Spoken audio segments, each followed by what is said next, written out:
Here's how to set up a Discord music bot easily on your phone.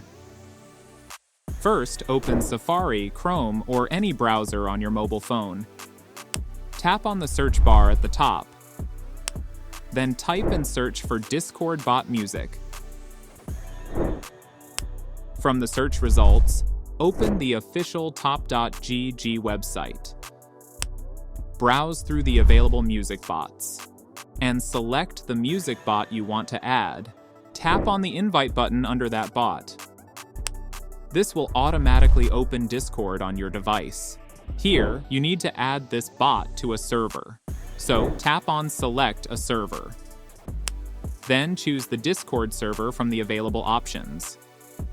And tap on the Continue button. Review the administrator permissions requested by the bot, and then tap on Authorize. You'll see a success confirmation message. Go back and open the server where you added the bot. If you open the general text channel, you'll now see the music bot inside your server, and that's it.